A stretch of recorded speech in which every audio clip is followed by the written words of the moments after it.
7, 6, 5. And it's game time. Connex 5 here with Neo one more time. This is going to be map 2 of this little MLUT scrim between Team Big and Team SaSSy. And yeah, the first map was exciting, but the scoreboard didn't really reflect that, did it? No, not really at all. I'm wondering if once they got up by 2 or 3 caps, as Ios's team that is, I think Bob's team may have just kind of given up, and definitely, as we'll call it, like dead time or garbage time at the end of the map. There was a good 3 or 4 caps capped within the last couple minutes. So yeah, I mean, I think the final score was what, 8-2. It was definitely closer than that. Definitely the first half of the match was very competitive. Although here we see Danny already with a speed cap right off the bat. Wow, less than 30 seconds you see a cap on Virility. This is one of those maps that can also become very low scoring. That said, I will say this. I want to say Bob's team specifically wanted to play this map because some of their players weren't that familiar with it. So, again, this is a scrim, nothing really at stake, so other than egos. So it's a good opportunity to get your players some experience. As Danny now with a multi-kill on cover, so really kind of taking over the game so far. What we kind of saw there was Danny go for a quick run while Bob and Lavak both got 100 and amp respectively, but weren't necessarily paying attention to the run that was going on, and they just let a cap go immediately. Yeah, and that's a strategy that that you see. Different teams will play things differently. Sometimes they'll be conservative. They won't go for a quick cap. Sometimes they'll just send one person in to keep the defense honest. Certainly, there's multiple ways to do it, but it worked out for them that time because he just basically went in and went out and pistoned across the map and outran the entire other team before they knew what happened. Kind of caught them with their pants down. Definitely. And now we see Lavak running the flag. Little surprised at that. I would think he's probably arguably the best fragger on their team. I would think you probably want to minimize the amount of time he has the flag in his hands.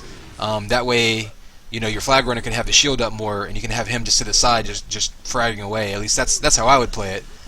Definitely, I agree with that completely. However, we do see on blue team a flag pass going on here. Nice little fancy pants mid-air translocator just to be fancy. Red team coming in, getting a couple kills there. Looks like the flag carrier GS3K's got some cover again. He's going to go down, and the return comes in from Element. Lavak can piss into a stand, gets there. Red able to win that standoff. Finally pulls across the standoff. They lost a couple of them on Bleak, and they lost a couple close, denial sort of fights over the flag stand on Bleak, and finally able to win a little battle there. And yeah, and what's interesting there is Zios actually went on that return with an amp, so you're not going to get away with that a lot with amp and Zios stands. Dray did pick up that next 100 as well, but I think it's probably already gone. Well, we see Vengeance with a little bit of armor, probably had a 50. Gets him out to mid though. Flag goes down. Doesn't get picked up. Failsaws, meanwhile, pistoning across high mid, gonna get into his own 50. He can piston to his stand, but he only has 25 health, so anything is gonna hit him. It's gonna kill him. He goes down. Oh wow, a multi-kill on the flag by Lavak. Everybody dives in for the flag. He just rockets them to hell and back, and gets that return. So a clutch little rocket pod there by Lavak. And let's go ahead and check on these power-ups. Amp is actually sitting up right now. Yeah, it's been up for a little bit. Bob just got that 100. It looks like he's down. It's been returned. But this amp's going to sit here because when they're mid-flag retrieval, mid-standoff, you just really easily lose power-up timing. And this is where, when you have somebody that plays a true mid, if you have a true mid, is not going to lose this timing. But both teams playing true 3 offense. Right, and of course, like we say, or like we always mention, there's benefits to both ways. Right, as you see, Dray picked up that amp. I'm going to cover him and see what he does with this. Oh, it looks like he goes down and gets telefragged immediately. Sorry, Dray. I should have known to give you the kiss of death by switching over to you. That seems like a Zios thing.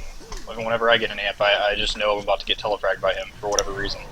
Well, it's not a bad as we hear 100 armor being taken by blue, and Lavak dropping back to try to do some damage. Already takes out Danny. So it looks like Lavak playing I don't want to call it a mid-roll because he's definitely going in on offense, but maybe more of the pushed up, like maybe what we call more of a Blimpo type role where he's, well, I take that back. Now he's going back and forth. So it looks like he's playing a true mid-roll, really trying to keep track of those power-ups, and it's been effective so far. Their team has definitely been dominating the power-ups, or at least winning them compared to last map where they really weren't. Yeah, I agree.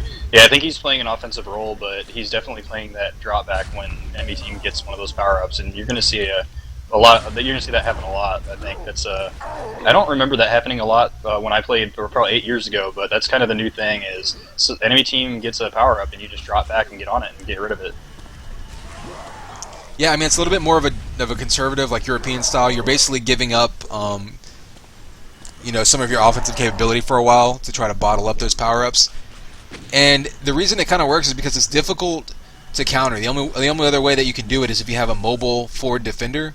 They can push up, and certainly whenever I play forward defense on here, like my patrolling defense, that's what I'll do, is I'll trans drop back in my own flag area or back in my own base, and then I'll push way, way up, even past 100 armor at times, because this is one of those maps where teams can congregate outside the exit to their base and really make it impossible for your team to leave the base with the flag. And so, be it for power-ups or for whatever other reasons, if the other team falls back, you really need to have a defender ready to push up as far as necessary. And the benefit to this map is everything is so bottled up in mid that you can see where everyone's going. And as I'm talking here, meanwhile, we see Blue getting this red flag in their hands, coming out to mid, going back in their base. I mean, he's just kind of dancing around trying to buy time. It looks like he's got a lot of cover and not so many people in return, though, so I'm not sure if that's going to happen. So you see Element almost getting another clutch return, gets the kill, but Blue's got too many numbers there. Another kill there. I don't know if Dray's going to be able to return this, though. Blue has all kinds of cover. However, that has given the red team time to just waltz across mid. 2 goes down. They get that flag back. Meanwhile, Bob's all by himself. Like we said, blue team was all on cover. Maybe he had an extra man on cover. And so red team goes ahead, I believe, for the first time all scrim, right? First time they've tasted a lead? Yes, I think that's correct. It looks like Ganja's going to go ahead and take that amp as well.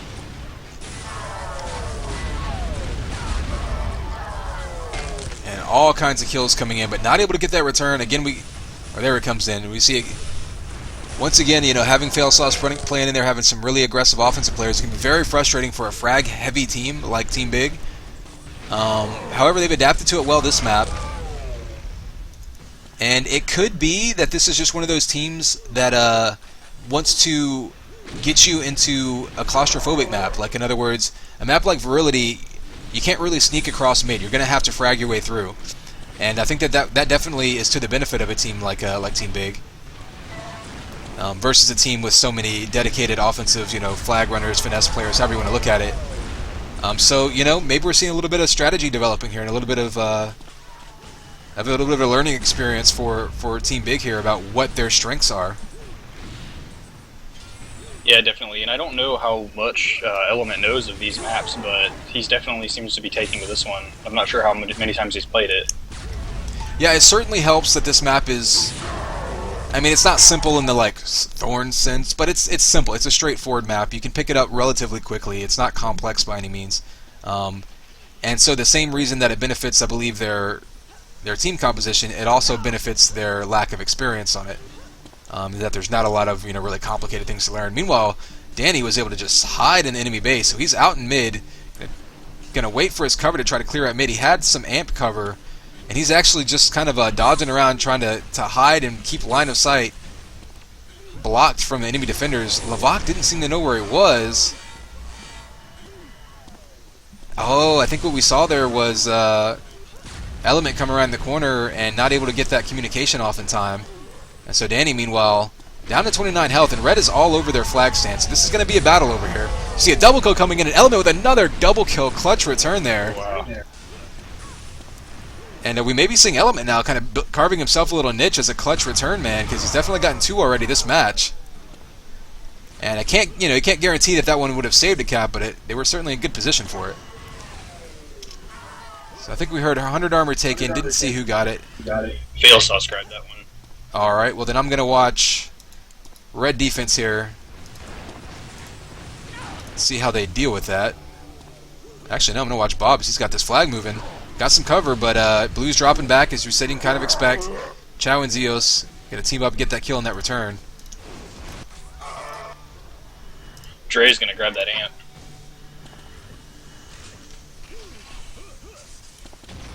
You know what? We'll go ahead and watch Element now. He's had a couple clutch returns now, and I think what they're basically doing is sticking him on the flag and saying, "Hey, you with the TDM background, play TDM in this little TDM map," because that's effectively what the base is or the flag area is in this map. It's kind of confined. You have a couple little levels to jump around on. But right now, Blue doing a good job of blobbing up, and they're going to push this across mid with some good cover. You gotta I wonder. believe Bob's going to grab with that 100 shield, but he needs to grab quick here. Yeah, you gotta wonder where the red team is, because they really didn't show up on that whole flag run, so you figured they were all in their base waiting, and there they go. He goes ahead and gets the return. So not a great perspective rebound cap there, but they definitely did a good job of ambushing the flag carrier there. So just past the halfway point there. Fidget's trying to be sneaky, but Zeo's caught him in the act. We're seeing some of that on this map, using that lower link gun area almost like under the stairs, almost like the link gun area on Grindle Keep, where you'll grab and you'll kind of hide there and let the defense go out in mid, get confused, and then overcommit, and then you jump around behind them. As Danny now, 18 health, going to jump in low, gets killed, hopes for a pickup. It does happen. FailSauce, though, already down to 55 health. Someone already needs to get a grab. They finally get it on the stand. Shield gun kill in the stand, but they're able to pick it up. Bob, though, clutch grab, double kill out. He's headshot, so he's down to 49 health. He's probably going to go down soon, but it gives his team time for that clutch return. And Element with that clutch return again. So once again, I mean, we're seeing... You know, I think the difference in this map, I mean, the first half of the last map was pretty close, but it was a matter of SaSSy was just winning all those clutch battles, all the denials, all the standoffs, everything was going their way. Another pretty even game here, and we're just seeing Red Team just, flipping the script on them. They're having the numbers, they're getting that one extra shot, they're getting the clutch returns, they're doing what they need to do to win. But it's still only a one-cap game, and now we see FailSauce. He can piss into his flag stand. If they're timing this return, this could be trouble, and that's exactly what they're doing. You have to wonder there if Red knew where the flag is. I actually didn't see where it was dropped, but... Yeah, I was uncertain as well, and I think that's exactly what happened. Yeah, and that's one of those communication issues, and something that you'll definitely cover preparing for matches and your post-scrim sort of talks. And this is, I think, one of those points where after you lose a tough cap like that with a timed return where you should have been able to pick it up, maybe we see that composure element come in and we see, okay, well, are they still going to keep their composure and come back? Because it's still a tie game. There's only 8 minutes left, only a tie game, but there's a mental challenge there that they need to push through. Yeah, and Zio's team right now is the only team I'm pretty sure with the 100 timing as FailSauce taking that last one. So that's definitely going to help them relay some of these flags back to the base. Yeah, these really offensive-minded players are flag runners, like Danny, like your FailSauces. Oh, as he picks up amp mid-run. You see what he did there? He passes the flag to his cover. That way he can use that amp to his full capability. It's a smart move. I don't think people are willing to do that enough. And FailSauce now, he can piss into his stand, and if no Red get in there, he's going to take the lead here. And he does. Red having a really tough time getting ahead of the enemy flag carriers and getting grabs. We've seen a couple clutch returns come in, but it seems like even on the last map, they didn't have enough of those emergency pulls. Yeah, and to keep it a close game here, we need to just really hope that Vengeance, who can kind of get out of his head when something like this happens. I'm hoping their TeamSpeak sounds more pleasant than I'm expecting. Yeah, I mean, especially coming back and having this lead and then losing it can be very frustrating. We've seen both flags gone, so things are getting a little chaotic on the actual... Well, here we go. We see Red coming out to mid. Not much health, but he's pistoning across. He has cover in position. Blue team is mostly behind him. He doesn't really know that, but they're able to turn around and cut him off. But again, I mean, the thing about Red team, they're not having any specific problems right now. They're not having trouble getting the flag moving. They're not having any more trouble than Blue is keeping it home. But it's really getting ahead to cut off the enemy flag carriers is really the big problem they're having. And we see FailSauce once again getting across. He's going to go down real quick, though, and that flag's going to get returned. Bob's moving it again, but cover's going to need to step up. There we go. Gets LG'd. Can they get this pickup? Not going to. One thing we have seen, and it's not really surprising to see, I mean, anytime you see a very offensive team versus a very frag-heavy team, your offensive team is going to be getting a lot more pickups and a lot more relays.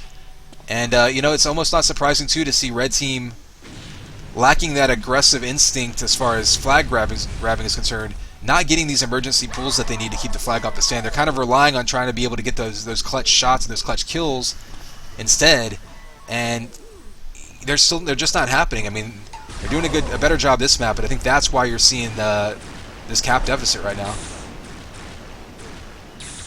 Oh, Bobby's getting completely bumped around up there, turning into a pinball. and not doing any good for red as blue now goes up by 2.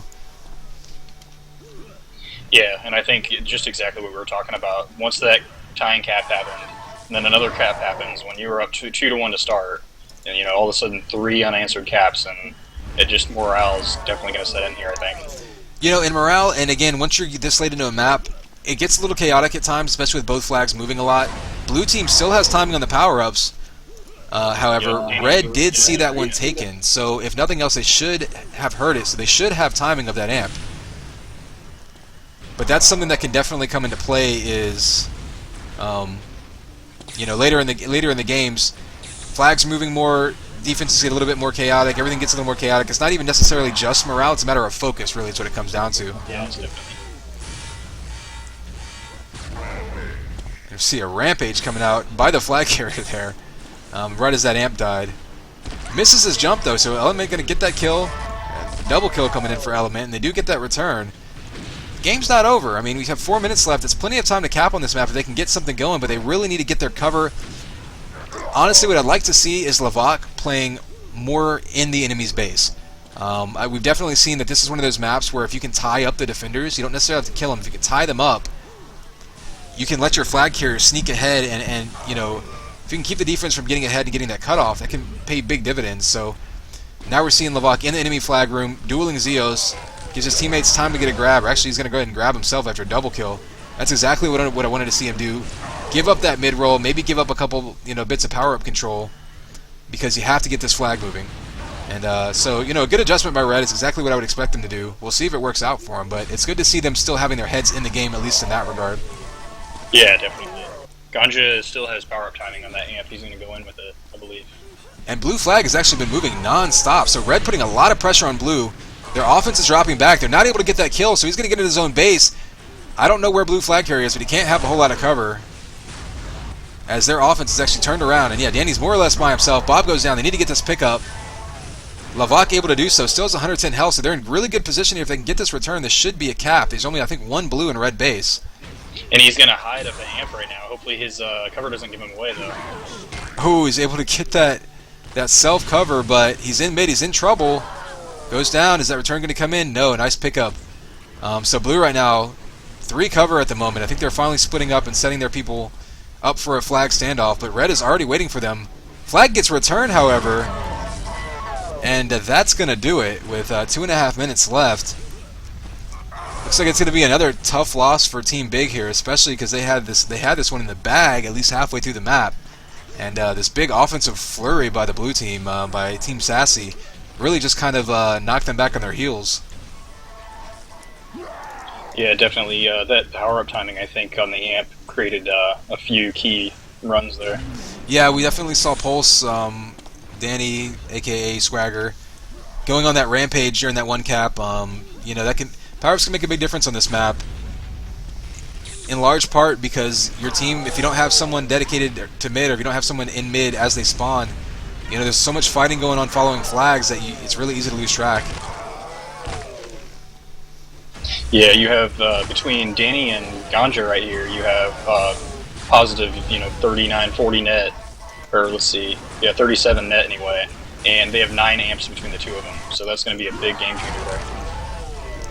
Yeah, especially when you're seeing when you're going up against a team that, like I said, I mean, just on paper, if they were playing even keel, TAM or something where everyone's got the same health and weapons, I think Team Big is probably the better fragging team here. But of course, anytime you have more armor and wow, that's some nice air rocks coming in there though. Anytime you have double the damage and more health and armor, it kind of helps neutralize that. And that's the kind of the way you're going to play against a team like this, is give yourself every advantage possible besides just going toe to toe with weapons. And one thing that we have seen the blue team do consistently on their caps is relaying across the map. They've really played some sort of classic old school capture the flag, and I think that is what has put them over the top here. On the plus side, I mean, those are relatively easy things to work on for Team Big. Things like designating, okay, whoever's closest to the flag when it drops has to pull out their trans. Whoever's the number 1 cover guy or the close cover guy, you need to be ready for pickups, as opposed to, I mean, these are things that you can build habits for. Even playing pugs, you can practice things by yourself. So you know, on the plus side, the advantage that Team Big has is they have the hard part down. They have people who are experienced with shooting guns and they're experienced with the movement, and they just need to work, I think, a lot on their capture the flag fundamentals and building those instincts. Blue team is the winner. So a 5-2 game coming out, no rage quitting going on. So, you know, certainly looks like they may be ready to play another. Like we said, the Big Team Big was asking to play some of these newer UT99 ports, maybe not as familiar with them. Element, of course, coming in who, you know, wasn't sure if he's going to be a starter, but I mean, he played pretty well this map. I don't know how familiar he is with any of these maps, but he got some really clutch returns that helped keep his team in the lead early on. Yeah, definitely. I think he played pretty dang good, and like we said, I don't know how many times he's played this, but he was a clutch return man all game.